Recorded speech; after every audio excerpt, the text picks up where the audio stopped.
Hello everyone, मैं हूं Ravi Mishra, history faculty. स्वागत है आप सभी का दृष्टि आईएएस के ऑनलाइन प्लेटफॉर्म पर।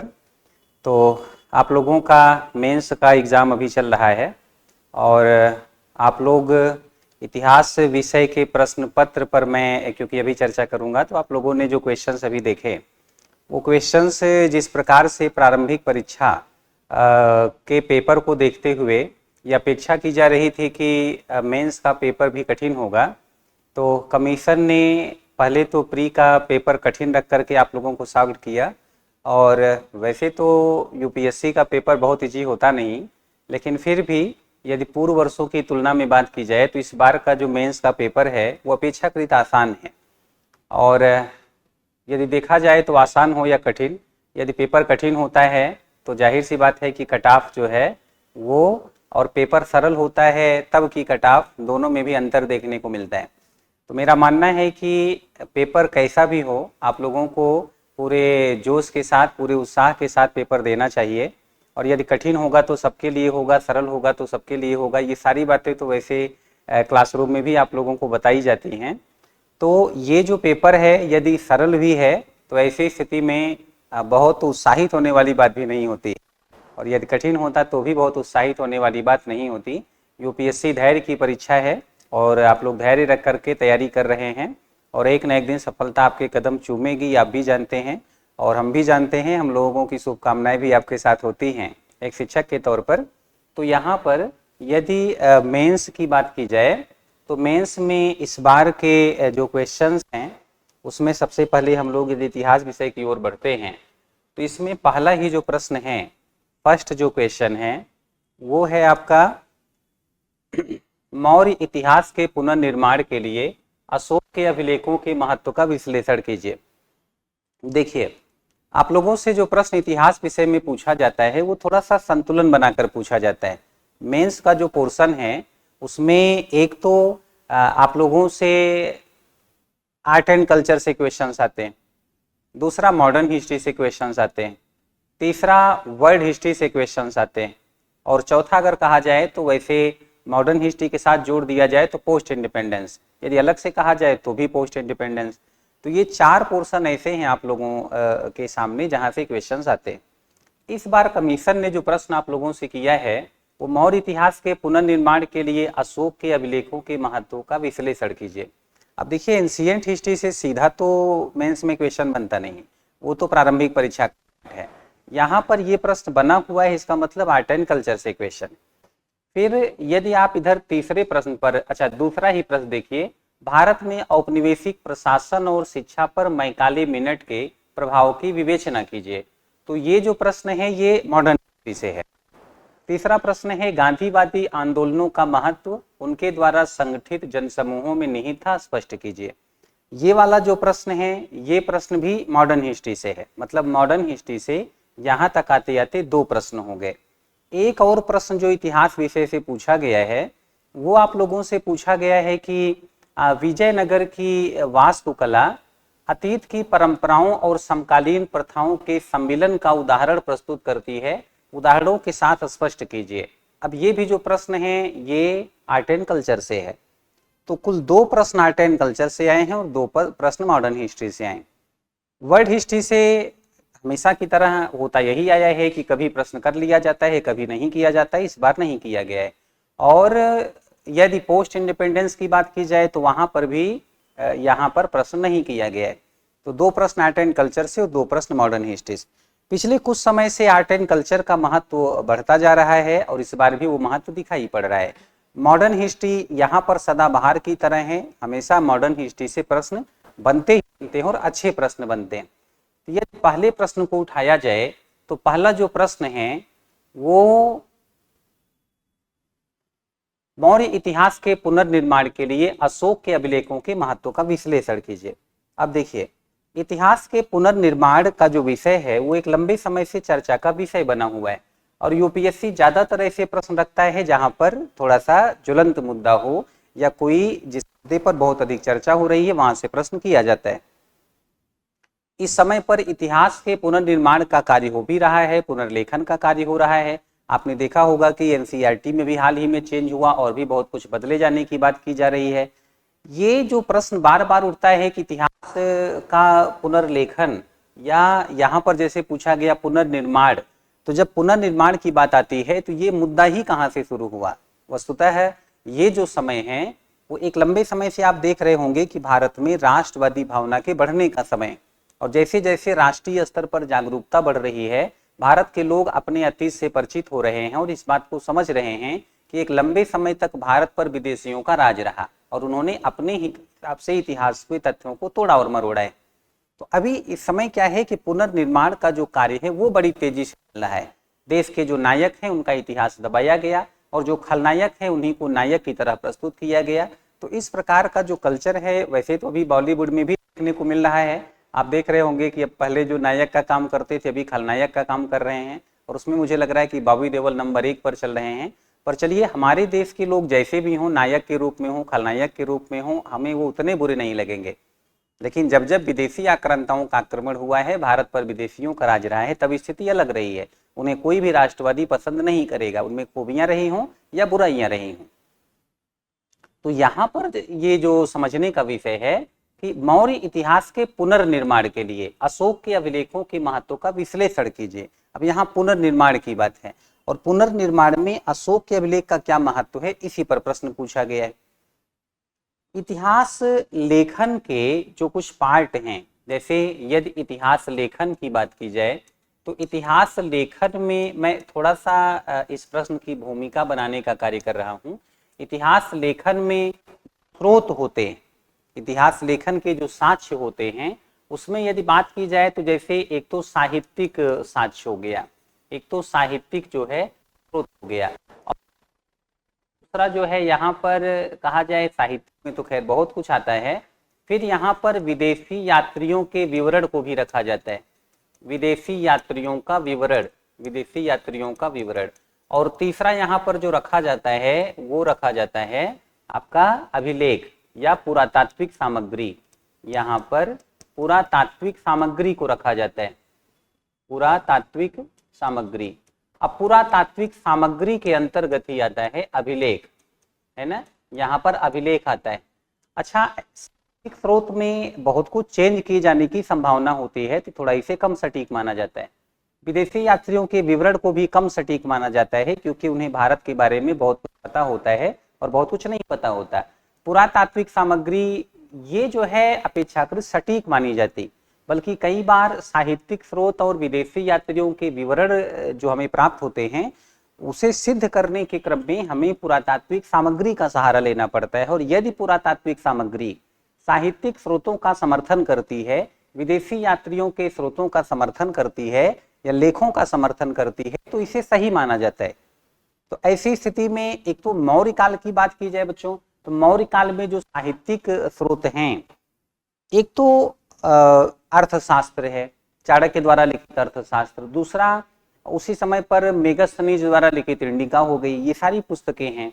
बल्कि विदेशी यात्रियों के विवरण में हम रखेंगे मेगस्थनीज की इंडिका, ये तो पुस्तकें हैं ही। पर अशोक की बात की जाए तो मौर्यकालीन पहले ऐसे शासक हैं जिन्होंने बड़े स्तर पर, और बल्कि पूरे भारत के पहले ऐसे शासक हैं भारतीय इतिहास के जिन्होंने बहुत बड़े स्तर पर ना सिर्फ अभिलेख जो है उत्कीर्ण करवाए, बल्कि भारत में स्थान स्थान पर उन्होंने चाहे शिलालेख हो चाहे उनके स्तंभ लेख हो वो स्थापित करवाए। तो अब क्योंकि एक बड़ी संख्या में अभिलेख प्राप्त होते हैं तो उनसे मौर्यकालीन जो इतिहास है उसको जानने के लिए हमें सुविधा प्राप्त हो जाती। मौर्य इतिहास के पुनर्निर्माण के लिए अशोक के अभिलेखों के महत्व का विश्लेषण कीजिए। अब देखिए, यदि अशोक के अभिलेख की बात की जाए तो यदि हम अशोक के अभिलेख की बात करें, जैसे अशोक के अभिलेख, अशोक के अभिलेख, तो अशोक के अभिलेख से मौर्य काल के संबंध में क्या क्या जानकारी मिलती? तो अशोक के अभिलेख से एक तो जानकारी मिलती है इस काल में यदि भौगोलिक विस्तार, मैं यहाँ यदि लिख दूं जानकारी, तो जानकारी जो है वो एक तो भौगोलिक विस्तार की मिलती, भौगोलिक विस्तार। अशोक के जो अभिलेख हैं वो दक्षिण भारत में आप देखेंगे तो आंध्र प्रदेश और कर्नाटका में बड़ी संख्या में प्राप्त हुए हैं।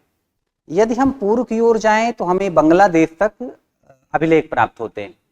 यदि हम पश्चिम की ओर जाते हैं तो शहबाजगढ़ी, मानसेहरा, ऐसे बहुत सारे लेख हैं जो आपको मौर्यों की जो सीमा है वो पाकिस्तान और लास्ट में अफगानिस्तान तक आपको दिखाएंगे। और उत्तर भारत की ओर बात की जाए तो अशोक के अभिलेख नेपाल से भी प्राप्त हुए हैं और अशोक के अभिलेख जो है अन्य क्षेत्रों से भी प्राप्त हुए हैं। तो ऐसी स्थिति में अशोक के जो अभिलेख हैं, जैसे एक तो शिलालेख हो गया, लघु शिलालेख हो गया, जैसे मास्की, गुर्जरा, गोलन, नेतुर और ब्रह्मगिरी, सिद्धपुर, जटिंग, रामेश्वर, ऐसे बहुत सारे। और यदि हम इन अभिलेखों से बात करें भौगोलिक विस्तार की, तो एक तो ये पता चल जाता है कि मौर्यों का भौगोलिक विस्तार कितना था। यहाँ पर एक जो समझने वाली बात है कि चंद्रगुप्त मौर्य के साम्राज्य के बारे में हमें बहुत जानकारी के लिए हमारे पास अधिक साक्ष्य नहीं है। और हमें ये भी पता है कि अशोक ने बहुत अधिक लड़ाइयां नहीं लड़ी थी। एक बड़ी लड़ाई लड़ी थी कलिंग की, उसके पश्चात उन्होंने हथियार न उठाने के संबंध में बात की थी और बौद्ध धर्म स्वीकार कर लिया था। तो अब अशोक का साम्राज्य विशाल था, इसका मतलब वो साम्राज्य किसने स्थापित किया था? तो चंद्रगुप्त मौर्य ने स्थापित किया था। और चंद्रगुप्त मौर्य के साम्राज्य को संभाल के रखने का कार्य जो है फिर अशोक ने किया था। दूसरी बात, यदि यहीं पर बात की जाए तो जो भौगोलिक विस्तार है वो तो है ही, फिर अशोक या मौर्य शासकों के बारे में थोड़ा सा व्यक्तिगत जानकारी भी प्राप्त होती। व्यक्तिगत जानकारी जैसे अशोक के अपने नाम मिलते हैं, मास्की, गुर्जरा, उड़ेगोलन और नेतुर, इन चारों में अशोक के अपने नाम मिलते हैं। प्लस भब्रू बैराट का अभिलेख है राजस्थान का, उसमें भी अशोक को मगध राज कहा गया है। तो अशोक के बारे में थोड़ा सा जानकारी मिलती है और थोड़ा मौर्य शासकों की सोच का भी पता चलता है। जैसे अशोक के अभिलेख से पता चलता है कि अशोक का मानना था कि सभी प्रजा मेरी संतान है। चाहे अशोक का प्रथम पृथक शिलालेख है, चाहे अशोक का जो छठा लेख है, तो वहां से थोड़ा सा व्यक्तिगत जानकारी होती है और इनके बारे में जानकारी प्राप्त होती है। फिर यदि हम बात करें तो यहाँ पर प्रशासन के संबंध में क्या जानकारी मिलती? अशोक ने अपने तीसरे शिलालेख में घोषित किया था, इनका जो तीसरा अभिलेख है उसमें इन्होंने घोषित किया था कि मैंने युक्त राज्युक और प्रादेशिक अधिकारियों की नियुक्ति की। और युक्त राज्युक और प्रादेशिक अधिकारी जो है वो प्रशासन की देखरेख का कार्य करेंगे। चाणक्य ने 3 स्तर पर सहयोगियों, राजा के सहयोगियों की बात की थी, मंत्रिणः, मंत्रिपरिषद और विभागाध्यक्ष, 3 की बात की थी। अब यहाँ पर बड़ी संख्या में जो अधिकारी हैं उनकी नियुक्ति अशोक के द्वारा की गई। जैसे कि प्रशासन के संबंध में मैंने कहा कि तीसरे अभिलेख में 3 की बात की गई है, युक्त की बात की गई है और राज्य की बात की गई है, इसके अतिरिक्त प्रादेशिक की बात की गई है। एक तो इनकी बात की गई। 12वें अभिलेख से या 12वें शिलालेख से कहा जाए तो अशोक के काल में ही पता चलता है कि धर्म महामात्र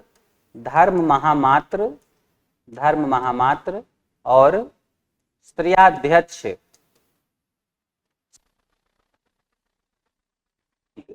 तथा ब्रज भूमिक, इन 3 की जानकारी प्राप्त होती।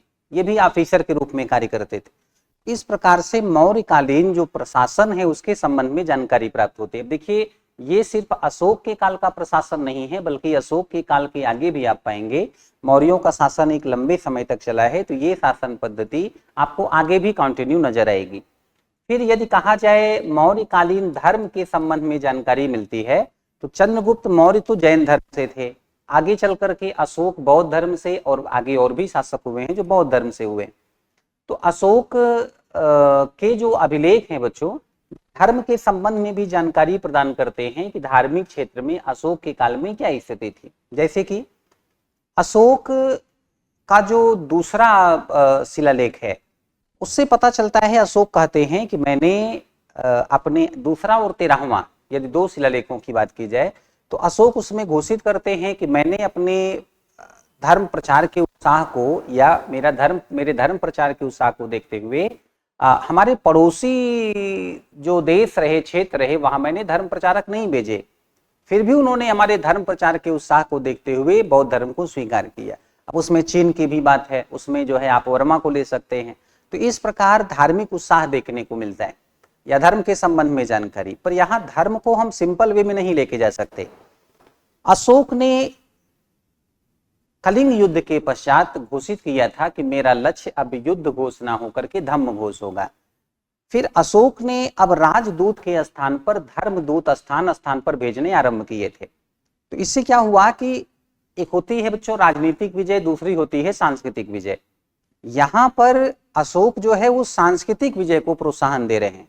आप वर्तमान समय में ये देख रहे होंगे कि जिस देश का भारत से अच्छा संबंध होता है वहां से लोगों का आना जाना, वहां के लोगों का आना जाना भारत में होता है, भारतीय वहां जाते हैं।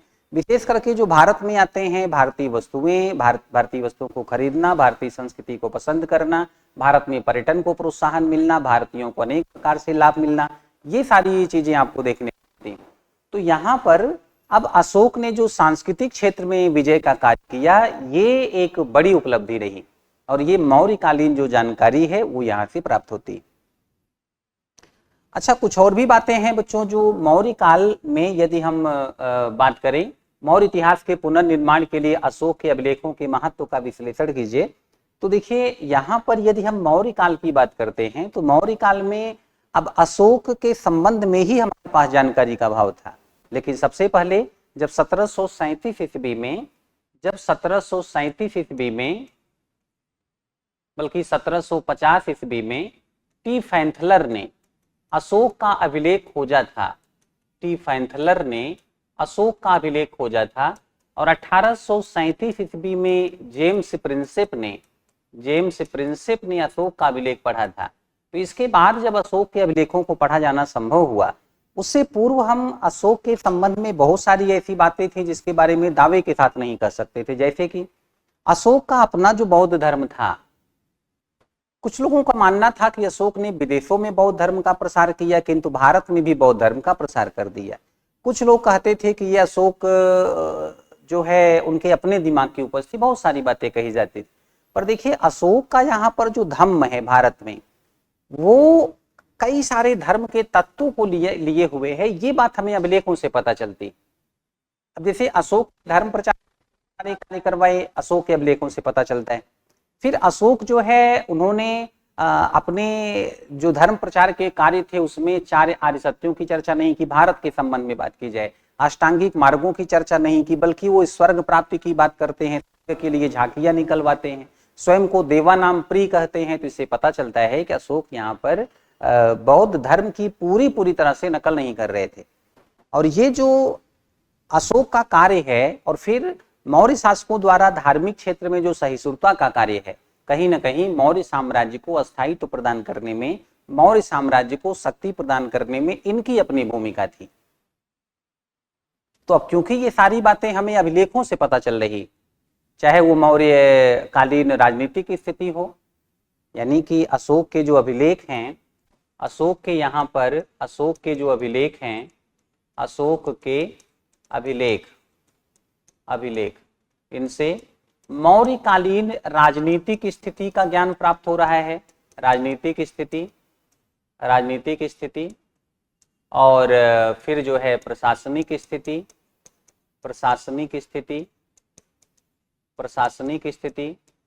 फिर बात की जाए तो हमें थोड़ा सा धार्मिक स्थिति का भी ज्ञान प्राप्त हो रहा है।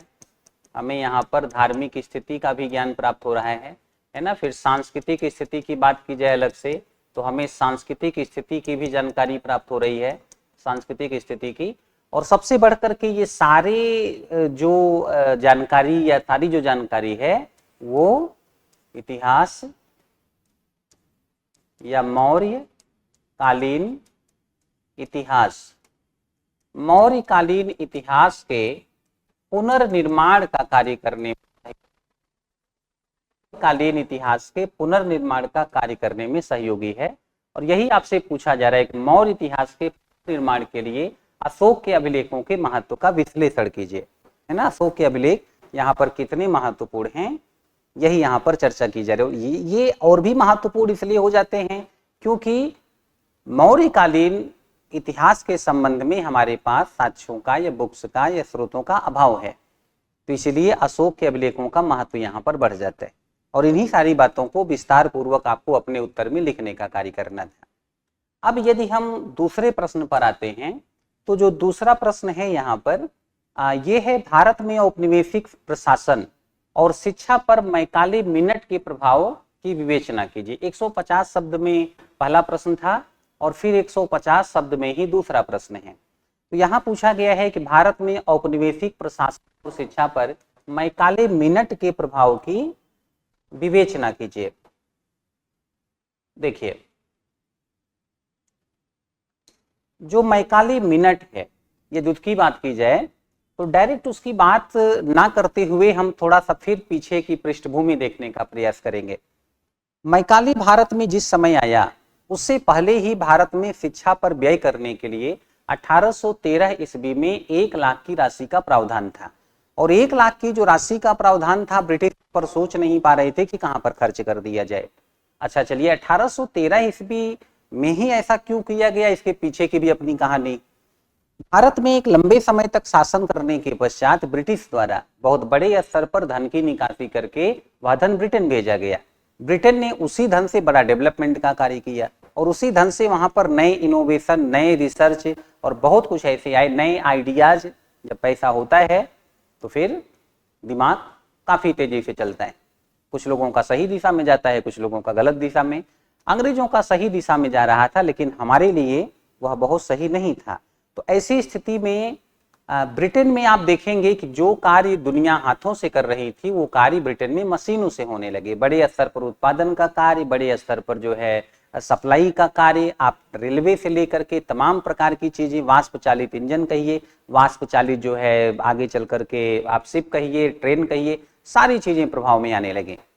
अब ब्रिटेन में औद्योगिक क्रांति अस्तित्व में आ गई और औद्योगिक क्रांति के पश्चात आवश्यकता थी, या ब्रिटिश को आवश्यकता थी कि वो भारत से वस्तुएं लेकर के या भारत से कच्चा माल लेकर के ब्रिटेन जाते और ब्रिटेन से बनी बनाई वस्तुएं लेकर के भारत आते।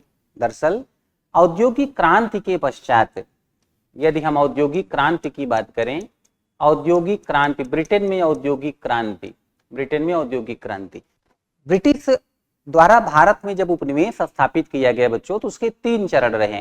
पहला जो चरण रहा है वो वाणिज्यिक पूंजीवाद का, और दूसरा चरण औद्योगिक पूंजीवाद कहलाता है, औद्योगिक पूंजीवाद, और तीसरा वित्तीय पूंजीवाद। औद्योगिक पूंजीवाद में ब्रिटिश का जो उद्देश्य था वो ये था कि यहाँ पर जैसे ब्रिटेन है और यहाँ पर भारत है, तो ये चाहते थे कि भारत जो है वो कच्चे माल का निर्यातक बने, कच्चे माल का निर्यातक। भारत जो है वो कच्चे माल, या यूं कहा जाए कच्चा माल जो है वो ब्रिटेन की ओर जाएगा, और ब्रिटेन से विनिर्मित वस्तु,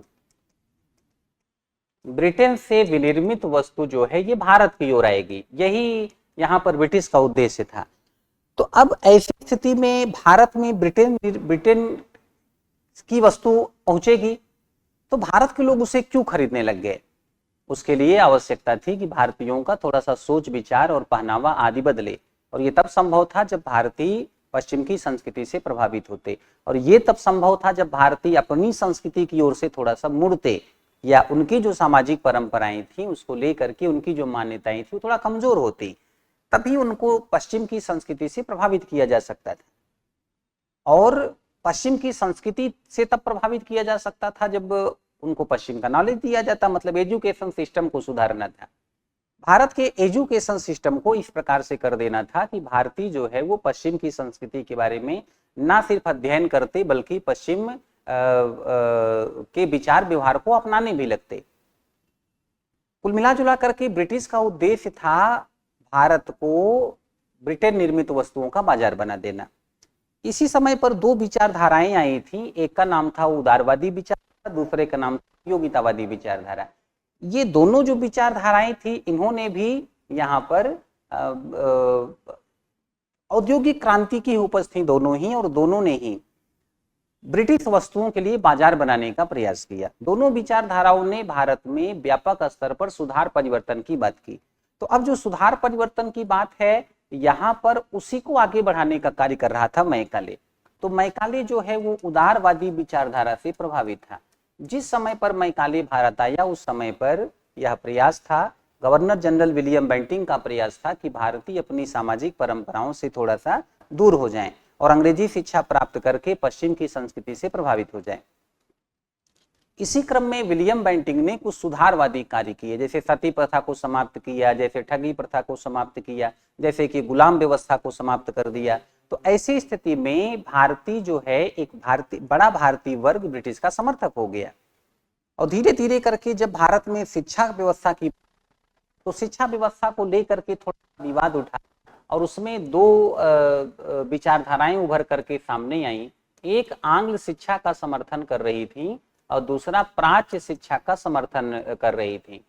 यदि शिक्षा व्यवस्था की बात की जाए तो यहाँ पर शिक्षा व्यवस्था में एक आंग्ल शिक्षा की बात कर रहे थे और दूसरे जो है प्राच्य शिक्षा की बात कर रहे थे। तो आंग्ल शिक्षा के जो समर्थक थे और प्राच्य शिक्षा के समर्थक थे, इनके मध्य जो विचार के मुद्दे थे, यहाँ पर यदि मैं की बात करूं विचार के मुद्दे, तो विचार के मुद्दे में एक तो ये था कि शिक्षा का आधार क्या हो, शिक्षा का आधार, और यहाँ पर दोनों ही एक मत थे कि शिक्षा का जो आधार है वो पाश्चात्य शिक्षा होनी चाहिए, पाठ्यक्रम पश्चिम का होना चाहिए। दूसरा यहाँ पर जो विचार था भाषा, शिक्षा की भाषा क्या हो, लैंग्वेज क्या हो, शिक्षा का माध्यम, और शिक्षा के माध्यम को लेकर के आंग्ल शिक्षा के समर्थक कह रहे थे कि अंग्रेजी भाषा हो। इसमें ट्रेवेलियन थे, डेविड हेयर थे, राममोहन राय थे। प्राच्य शिक्षा के समर्थक कह रहे थे कि जब भारत की प्राचीन भाषाएं समृद्ध हैं तो फिर अंग्रेजी भाषा को थोपने की क्या जरूरत है, नॉलेज पश्चिम का ही दिया जाए किंतु भारतीय भाषाओं में दिया जाए। इसके समर्थक विल्सन और प्रिंसिप थे। इसी समय मैकाले को भारत में विधि आयोग का अध्यक्ष बनाकर बुलाया गया और मैकाले जब भारत पहुंचा तो भारत में उसने अपने जो विचार रखे कि यदि भारत में हमें अंग्रेजी शिक्षा लागू करने दी जाए तो भारत में एक भी मूर्ति पूजक नहीं बचेगा। फिर उसका ये कहना था कि भारतीय दिखने से भारतीय, रंग रूप से भारतीय, किंतु अंदर से अंग्रेज हो जाएंगे। फिर उसका ये भी कहना था कि संपूर्ण एशिया की पुस्तकें मिला ली जाए तो ब्रिटेन की एक लाइब्रेरी के, एक अलमीरा के, एक खाने की पुस्तकों की बराबरी नहीं की जा सकती। अभी अलग बात है कि वो भावनाओं में बह गया रहा होगा, एशिया की पुस्तकें, एशिया का नॉलेज बड़ा समृद्ध रहा था। यहाँ पर मैकाले जो कह रहा है उसका अपना हित है। मैकाले के सुझाव, मैकाले मिनट्स के माध्यम से भारत में अंग्रेजी शिक्षा की शुरुआत कर दी गई। अब जो अंग्रेजी शिक्षा की शुरुआत है उसका जो प्रभाव पड़ेगा, यहाँ पर जो आपसे पूछा जा रहा है कि औपनिवेशिक प्रशासन और शिक्षा पर मैकाले मिनट के प्रभाव विवेचना कीजिए। अब यदि हम लोग एक एक की बात करें तो अब यहाँ पर मैकाले मिनट्स, यहाँ पर जो है यदि हम ये मैकाले मिनट्स की बात करते हैं, मैकाले मिनट और औपनिवेशिक प्रशासन दोनों की बात करते हैं, तो यहाँ पर एक तो मैकाले मिनट की बात करते हैं, फिर औपनिवेशिक प्रशासन।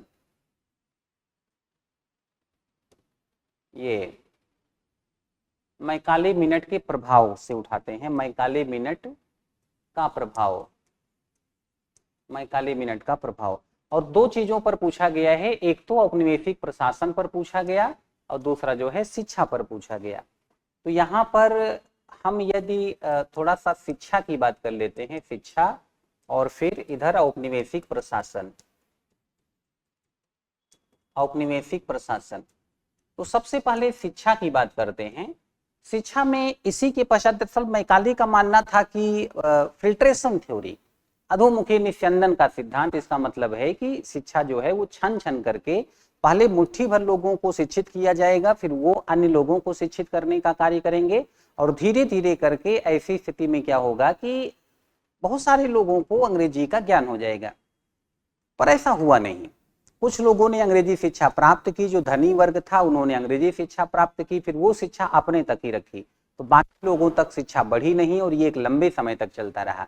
मैकाले के हिसाब से इससे सरकार को ज्यादा धन व्यय नहीं करना पड़ता और उसका नेगेटिव प्रभाव ये पड़ा कि भारत में साक्षरता दर घटती चली गई। वर्तमान समय में देखा जाए तो सर्व शिक्षा अभियान या शिक्षा का अधिकार ला करके भी हम उस स्थिति को प्राप्त नहीं कर पाए हैं या पूर्ण साक्षरता दर को प्राप्त नहीं कर पाए, ये देखने को मिलता है।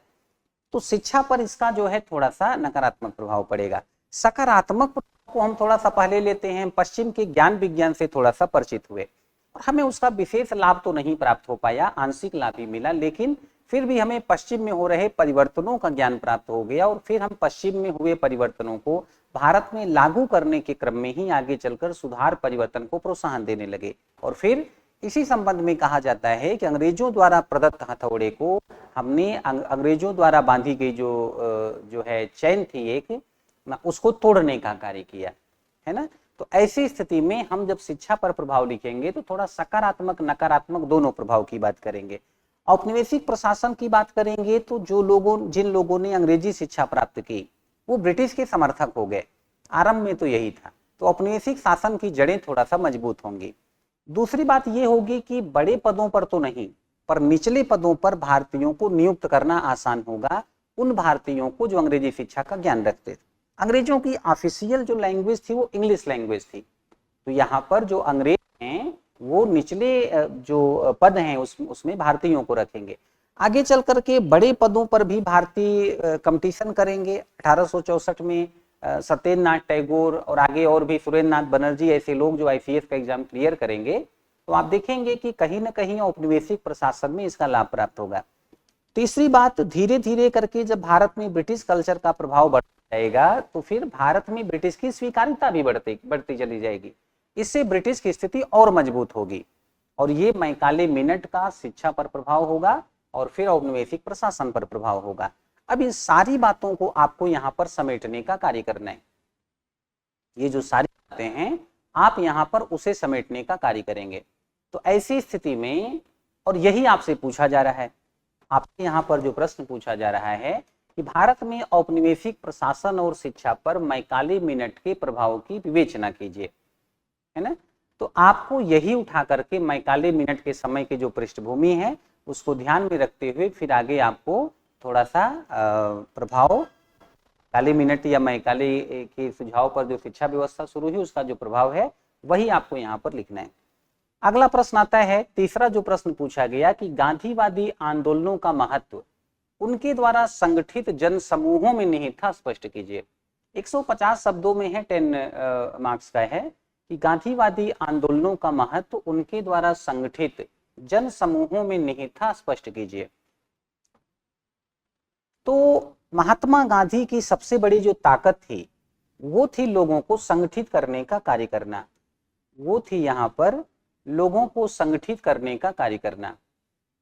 तो यहाँ पर यदि हम महात्मा गांधी की बात करें, महात्मा गांधी, तो महात्मा गांधी के बारे में जो दो पक्ष हमसे पूछे जा रहे हैं, यहाँ पर हमसे जो पूछा जा रहा है कि एक तो यहाँ पर कहा जाए तो गांधीवादी आंदोलनों का महत्व उनके द्वारा संगठित जन समूहों में निहित था।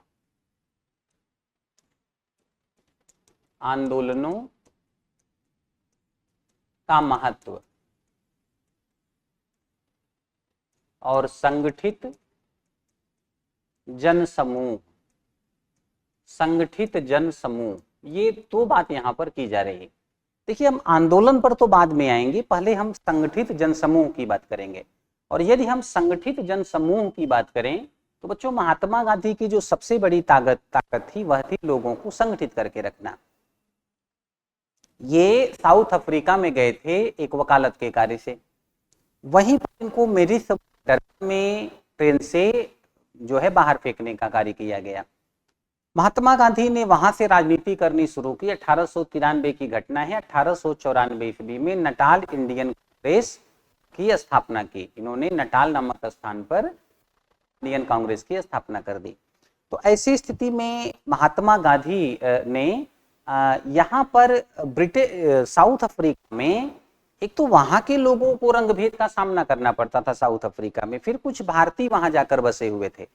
तो उन सब के हितों के लिए महात्मा गांधी ने आवाज उठानी शुरू की और फिर इन्होंने लोगों को संगठित करने में सफलता भी प्राप्त की। इससे क्या हुआ कि साउथ अफ्रीका में इनकी लोकप्रियता बढ़ती गई। जब ये भारत लौट करके आए तो भारत आने के पश्चात यह देखा गया कि मोहनदास करमचंद गांधी क्योंकि पहले से थोड़ा सा लोकप्रिय थे और भारत में आने के पश्चात सर्वप्रथम लगभग 1 वर्ष तक इन्होंने भारत भ्रमण का कार्य किया। भारत भ्रमण के क्रम में इन्होंने ब्रिटिश का सहयोग करवाया और ब्रिटिश का सहयोग से आशय है कि इन्होंने ब्रिटिश जो है के लिए भारतीयों को सेना में भर्ती कराने का कार्य किया, भारत से धन प्रबंध का कार्य किया। तो ऐसी स्थिति में महात्मा गांधी पहले तो 1 वर्ष तक भारत के लोगों को समझ गए। अब महात्मा गांधी का जो तरीका था लोगों को संगठित करने के क्रम में, इन्होंने अहिंसा का राजनीति में प्रयोग किया और अहिंसा को बच्चों भारत में लगभग सभी धर्मों द्वारा स्वीकृति प्राप्त थी। जैन धर्म भी अहिंसा पर बल देता था, बौद्ध धर्म भी देता था, सनातन धर्म भी देता था। इस प्रकार अहिंसा पर बड़ा बल दिया जाता था। तो अब क्योंकि ये अहिंसा पर बल देंगे तो ऐसी स्थिति में कहीं ना कहीं आप देखिए तो इनके जो कार्य हैं, भारत में आने के बाद राम राज्य की बात करना, भारत में आने के बाद रामायण की चौपाइयों का भाषणों में प्रयोग करना या रघुपति राघव राजा राम गाना, तो इससे क्या होगा कि भारत में इनकी लोकप्रियता बढ़ती चली गई। देखिए भारत में वर्तमान समय में 2 लोगों के सबसे ज्यादा फॉलोअर्स होते हैं, या तो नेता या महात्मा, और ये दोनों थे। तो अपने आप फॉलोअर्स तो ज्यादा रहे होंगे, आप समझ रहे हैं, भले सोशल मीडिया का दौर नहीं था। तो ऐसी स्थिति में मोहनदास करमचंद गांधी जो है वो लोगों को संगठित करने में बड़ी सफलता पाएंगे। जब ये भारत आए तो उस समय पर 2 विचारधाराएं बड़ी तेजी से कार्य कर रही थी, एक उदारवादी, दूसरी जो है उग्रवादी। अब यदि उदारवाद और उग्रवाद दोनों को मिला दिया जाए और उसमें से हिंसा और उग्रवाद के मध्य थोड़ा संतुलन का कार्य किया, इससे इनके समर्थक उदारवादी भी होंगे, इनके समर्थक उग्रवादी भी बनेंगे। दूसरी बात, उस समय पर एक सिद्धांत चला करता था निष्क्रिय प्रतिरोध का सिद्धांत, और निष्क्रिय प्रतिरोध जो है इसमें हड़ताल, बहिष्कार, धरना प्रदर्शन, जेल भरो आंदोलन, आवश्यकता पड़ने पर हिंसा, सारी चीजें थी। इन्होंने निष्क्रिय प्रतिरोध में से हिंसा निकालने का कार्य किया और इसी को कर दिया जाए तो बराबर आ जाएगा गांधीवाद, बराबर आ जाएगा गांधीवाद। तो कुल मिला जुला करके बच्चों यहाँ पर मोहनदास करमचंद गांधी जो है वो थोड़ा सा संतुलन बनाने का कार्य करते थे, भारत में संतुलन बनाने का कार्य करते। ये ऐसे नेता हैं जो शहर में रह करके शहरी लोगों के बीच में भी सम्मान प्राप्त थे, क्योंकि ब्रिटेन से पढ़े हुए थे और साउथ अफ्रीका से चमके हुए थे। ग्रामीण क्षेत्रों में जाकर के गांव के लोग का लुक धारण करके ये गांव के लोगों के बीच में भी लोकप्रिय हो जाते। तो ये गांव और शहरों के मध्य सेतु का काम करेंगे। ये ऐसे नेता थे जो हिंदुओं के बीच में भी लोकप्रिय थे और मुस्लिमों के बीच में भी लोकप्रिय थे। तो ऐसी स्थिति में ये दोनों को साथ में लाने का कार्य करेंगे, काफी हद तक सफल भी होंगे। ये ऐसे नेता होंगे जो पुरुषों सहित महिलाओं को भी आंदोलन से जोड़ने का कार्य करेंगे, क्योंकि अहिंसा का जब राजनीति में प्रयोग किया गया तो अहिंसा का मार्ग चुनने पर ब्रिटिश आंदोलनों का बर्बर दमन नहीं कर सकते। तो ऐसी स्थिति में क्या होता कि जब ये अहिंसा पर बल देने का कार्य कर रहे थे तो महिलाएं भी आंदोलन के साथ आराम से जुड़ सकती। तो ये पुरुष और महिला दोनों को आंदोलन के साथ जोड़ने का कार्य करेंगे और ये बेहतर स्थिति होगी। तो कहने का आशय ये है कि ये लोगों को, महात्मा गांधी लोगों को संगठित करने का कार्य करेंगे। अच्छा, ये देखा गया कि संगठित करने का भी इनका जो इतिहास रहा है वो क्रमबद्ध रूप से आप देखें तो और स्पष्ट हो जाता है। और स्पष्ट होने का मतलब है कि अब जैसे हम इसमें आंदोलनों के महत्व की बात करते हैं, इसके बाद थोड़ा इस पर आते हैं। महात्मा गांधी ने सबसे पहला सत्याग्रह चंपारण में किया। महात्मा गांधी ने सबसे पहला जो सत्याग्रह किया था, अब मैं यहाँ लिख रहा हूँ महात्मा गांधी के आंदोलन, और महात्मा गांधी के जो आंदोलन थे, महात्मा गांधी के आंदोलन ये जो है, सबसे पहले मैं क्षेत्रीय थोड़ा सा आंदोलनों की बात करूं, क्षेत्रीय आंदोलन। तो क्षेत्रीय आंदोलनों में इन्होंने सबसे पहले किया है चंपारण में सत्याग्रह, है ना। इन्होंने सबसे पहले चंपारण में, चंपारण सत्याग्रह, और चंपारण सत्याग्रह जो है ये बिहार में किया। चंपारण सत्याग्रह ये बिहार में किया। दूसरा जो है यदि कहा जाए यहाँ पर तो अहमदाबाद मिल मजदूर आंदोलन, अहमदाबाद मिल मजदूर आंदोलन। और अहमदाबाद मिल मजदूर जो आंदोलन है ये अहमदाबाद में किया आंदोलन। और फिर आते हैं खेड़ा सत्याग्रह, अगला सत्याग्रह खेड़ा में था, खेड़ा सत्याग्रह। तो यहाँ पर जो है ये भी गुजरात में हुआ, ये क्षेत्रीय आंदोलन। अब मैं यहाँ लिख रहा हूँ राष्ट्रीय आंदोलन। और यदि राष्ट्रीय आंदोलन की बात की जाए बच्चों, तो ब्रिटिश के द्वारा फर्स्ट वर्ल्ड वार के बाद रौलट एक्ट लाया गया और महात्मा गांधी ने रौलट सत्याग्रह शुरू किया, रौलट सत्याग्रह। फिर महात्मा गांधी ने एक आंदोलन शुरू कर दिया, असहयोग आंदोलन। और ऐसा देखा गया कि असहयोग आंदोलन में हिंदू मुस्लिम के मध्य एकता की स्थिति थी, दोनों साथ में मिलकर के यहाँ पर आंदोलन का कार्य कर रहे थे। यद्यप चौरी चौरा घटना के बाद ये आंदोलन महात्मा गांधी ने रोक दिया, और उसके पीछे बड़ा कारण था कि यदि यहाँ पर ब्रिटिश के द्वारा बड़े पैमाने पर हिंसा का कार्य कर दिया जाता तो भारत में जो आंदोलन है वो कमजोर पड़ जाता, उसकी ऊर्जा कमजोर पड़ जाती, और आगे महात्मा गांधी कोई बड़ा आंदोलन शुरू करते तो सोचना पड़ता। यहाँ पर पता चला कि अब महात्मा गांधी ने आंदोलन को बीच में रोका। फिर कुछ वर्ष तक महात्मा गांधी ग्रामीण क्षेत्रों में जाकर रचनात्मक कार्यक्रम करके, जैसे चरखे का प्रयोग, जैसे जाति प्रथा का विरोध, और भी बहुत सारे कार्य करके ये लोगों को जोड़ने का कार्य करेंगे। और अगला जो आंदोलन होगा वो पहले से बड़ा होगा। पहले से बड़ा मतलब इनका जो आंदोलन हुआ था सविनय अवज्ञा आंदोलन। और सविनय अवज्ञा आंदोलन में यह देखा गया कि भारत की बड़ी आबादी इसमें शामिल थी, और इसमें पूंजीपति वर्ग का भी सहयोग था। इसमें जो है आप पूंजीपति वर्ग का भी सहयोग पाएंगे। तो आप ये समझिए कि असहयोग आंदोलन 1920 का है और सविनय अवज्ञा आंदोलन 1930 का है। यह आंदोलन भी जब इनके द्वारा रोका गया तो फिर एक बीच का जो गैप होगा इनका 1900 लगा लीजिए 32 से 1939 ईस्वी तक, वही समय है जब ये दलित उत्थान कार्यक्रम के साथ जुड़ गए, और महात्मा गांधी ने बड़े स्तर पर लोगों को अपने साथ जोड़ने का कार्य किया। लगभग 20,000 किलोमीटर कह लीजिए इन्होंने भारत में यात्रा की, और इन्होंने जब लोगों को संगठित करने का कार्य किया तो वह दौर था जब भारत में अलग अलग वर्ग की अलग अलग सोच थी। भारत में साम्यवाद का भी प्रसार हो रहा था। भारत में जो दलित वर्ग था उसके द्वारा ये एक संदेह की बात थी कि कहीं भारत में सवर्ण राष्ट्र की स्थिति ना आ जाए। बहुत सारे बड़े नेता सवर्ण थे, तो ऐसी स्थिति में महात्मा गांधी ने दलित वर्ग को भी अपने साथ जोड़ा, मुस्लिम वर्ग को भी अपने साथ जोड़ा, हिंदू वर्ग को भी अपने साथ जोड़ा, गांव और शहर को जोड़ा। इनका जो महासागरीय वृत्त का सिद्धांत है कि निचले स्तर पर शक्ति पहुंचनी चाहिए, तो ये यहाँ पर महात्मा गांधी द्वारा जो संतुलन बनाने का कार्य है, लोगों को जोड़ते हुए आगे बढ़ना। और जैसे जैसे कांग्रेस का जनाधार ये बढ़ाते रहे वैसे वैसे राष्ट्रीय आंदोलन मजबूत होता गया। और अंत में जब ब्रिटिश सेकेंड वर्ल्ड वार में व्यस्त थे और उनके सामने बड़े सारे संकट थे, उस समय पर इन्होंने एक बड़ा आंदोलन भारत में शुरू करवाया, भारत छोड़ो आंदोलन। और भारत छोड़ो आंदोलन शुरू हुआ है 1942 ईस्वी में, और यह कांग्रेस के द्वारा कभी वापस ही नहीं लिया गया, आधिकारिक रूप से वापस नहीं लिया गया। और आगे चल करके यह देखा गया कि इस आंदोलन के पश्चात यानी कुछ ही वर्ष के पश्चात भारत स्वतंत्र हो गया। तो ऐसी स्थिति में महात्मा गांधी के द्वारा लोगों को संगठित किया जाना, बीच बीच में लोगों को संगठित किया जाना, और अगला आंदोलन पहले वाले से बड़ा होना। और जब 1947 में देश आजाद हुआ तब तक महात्मा गांधी द्वारा राष्ट्रवाद को अधिक समावेशी बनाया जा चुका था, और यही इनकी उपलब्धि है। मतलब बहुत बड़ी उपलब्धि है, राष्ट्रपिता कहलाते हैं और यूं ही नहीं कहलाते। यही आपसे यहाँ पर प्रश्न के रूप में पूछा गया है कि गांधीवादी आंदोलनों का महत्व उनके द्वारा संगठित जन समूहों में नहीं था, स्पष्ट कीजिए। तो ये आपको 150 शब्द में लिखना था, और आपको यही सारी बातें जो है महात्मा गांधी के बारे में लिखने का कार्य करना है। तो इससे आपका जो उत्तर होगा वह पूरा हो जाएगा। यदि हम अगले प्रश्न पर आते हैं तो अगला जो प्रश्न है वो पूछा गया है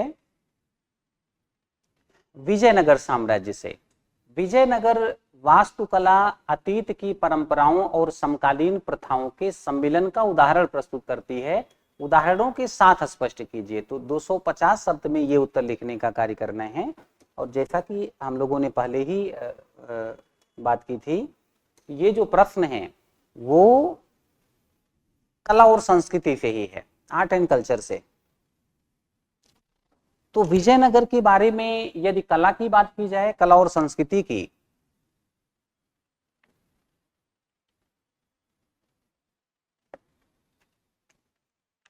तो आप पाएंगे कि यह एक बड़ा साम्राज्य था और समृद्ध साम्राज्य था।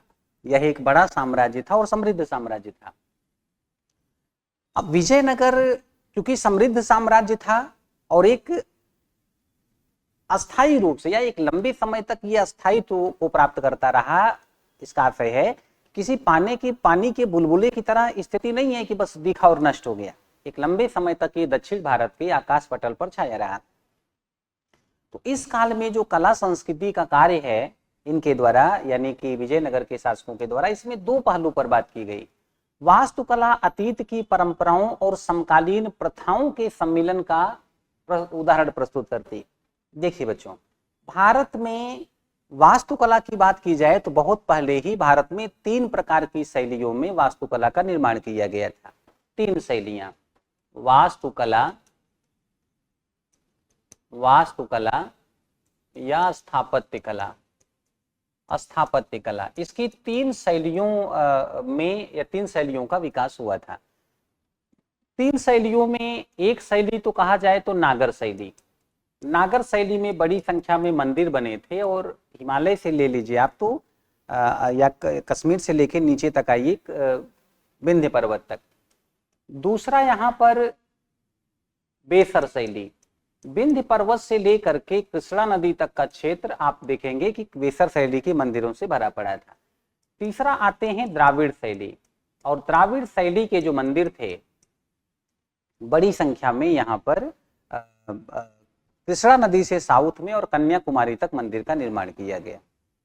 अब ये जो मंदिर हैं विशेष करके द्राविड़ शैली और बेसर शैली में हम लें तो ये जो मंदिर हैं ये एक लंबे समय तक विकसित होते रहे। सबसे पहले यदि हम गुप्त काल से उठाएं, गुप्त काल के पश्चात गुप्तोत्तर काल की बात करें, गुप्तोत्तर काल के बाद पूर्व मध्य काल की बात करें, तो वो चोल शासक रहे हों या उनसे पहले पल्लव रहे हों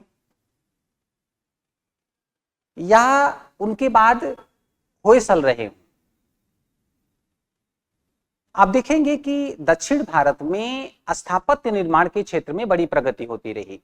और द्राविड़ कला शैली की जो विशेषता थी उसमें एक तो जैसे मंदिर का जो गर्भगृह है वो आयताकार होता था, फिर मंदिर का जो शिखर है वो पिरामिड नुमा होता था, फिर मंदिर का जो शीर्ष है उसमें स्तूपिका संरचना होती थी।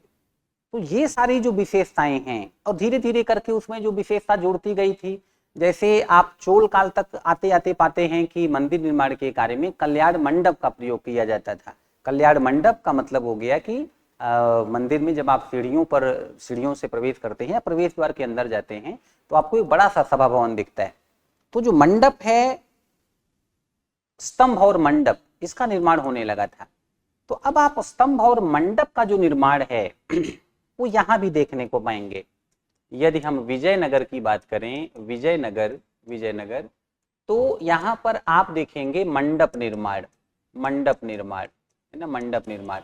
और यहाँ पर तो एक वर्ड यूज होता है कल्याण मंडप का निर्माण, ये आप देखने को पाएंगे। अब जैसे विजयनगर कालीन विठल दास मंदिर ले लीजिए, हजारा मंदिर ले लीजिए, तो ये सारे जो मंदिर हैं आपको बड़े उत्कृष्ट दिखाई पड़ेंगे। तो एक तो इसका प्रयोग किया गया। दूसरा, जो पुरानी संस्कृति थी या पुराना जो निर्माण कार्य था उसमें भव्य गोपुरम बनाया जाता था।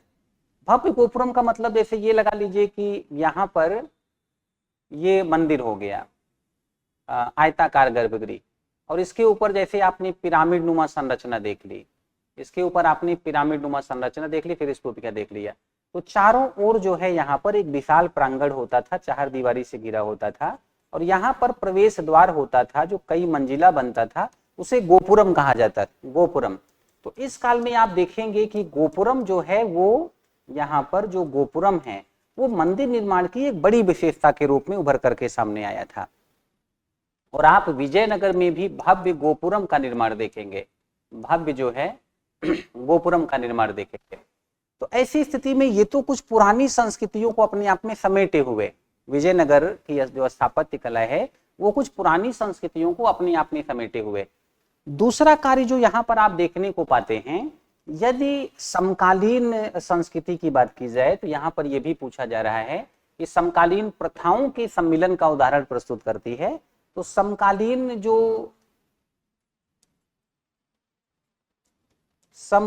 कला, यदि हम समकालीन कला की बात करें तो मध्यकाल में भारत के बड़े क्षेत्र में मुस्लिम शासन शुरू होने के पश्चात भारत में स्थापत्य कला के क्षेत्र में एक मिश्रण देखने को मिला था।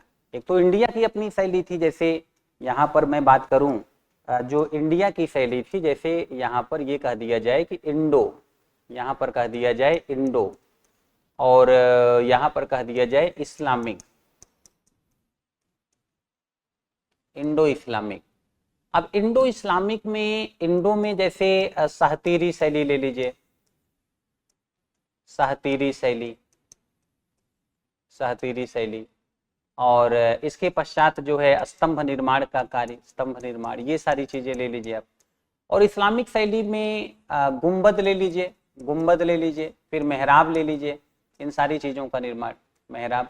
अब ये सब यहाँ पर मिक्स होने लगेगा। यहाँ पर फूल पत्तियों का निर्माण, फूल पत्तियों की संरचना, फूल पत्तियों की संरचना, फूल पत्तियों की संरचना, और यहाँ पर भी आप पाएंगे फूल पत्तियों की संरचना, क्योंकि इस्लाम धर्म में जीवित प्राणियों का चित्र बनाना वर्जित था, तो फूल पत्तियों की संरचना।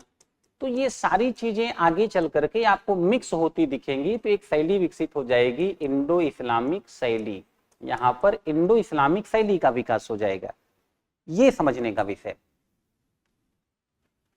ये इंडो शैलियां, मतलब जो भारतीय शैलियां थी, भारतीय स्थापत्यों की विशेषताएं, वो इस्लामिक शैली में समाहित होगी, और इस्लामिक शैली की जो विशेषता है गुंबद मेहराब, ये आपको इंडो शैली में भी देखने को मिलेगा, मतलब भारत में दोनों का सम्मिश्रण देखने को मिलेगा। इसी स्थिति में आप पाते हैं कि ये जो विशेषता है यही आपको विजयनगर में देखने को मिलता है। विजयनगर में स्थापत्य निर्माण का कार्य होगा, जो वास्तु निर्माण का कार्य होगा, उसमें आपको गुंबद नुमा संरचना भी दिखेगी, उसमें आपको मेहराब नुमा संरचना भी दिखेगी, ये सारी चीजें देखने को मिलेंगी। दूसरी बात, समकालीन आवश्यकताएं भी देखने को मिलेंगी। जैसे देवराय के काल में तुंगभद्रा पर एक बांध बनवाया गया, नहर का निर्माण किया गया, तो ये सारे कार्य आप देखने को पाएंगे, तो ये भी इनके स्थापत्य निर्माण के अंतर्गत आएगा। और यही सारी विशेषताएं, ये सारी बातें आप यहाँ पर विस्तार पूर्वक लिखने का कार्य करेंगे, है ना।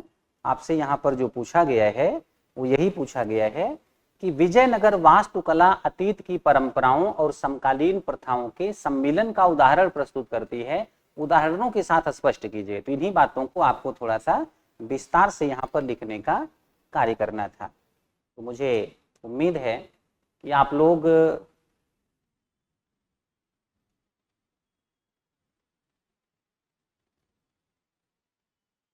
प्रश्नों के अंतर्गत, यहाँ पर प्रश्नों के अंतर्गत क्या उत्तर लिखना था ये आप लोग समझ गए होंगे। और इसी के साथ हम इतिहास विषय के जो क्वेश्चंस आए हुए थे उन पर हमारा जो डिस्कशन है वो हम समाप्त करते हैं। बहुत बहुत धन्यवाद। अब एग्जाम की तैयारी को और बेहतर करने के लिए हमारे चैनल को लाइक, शेयर और सब्सक्राइब करना ना भूलें।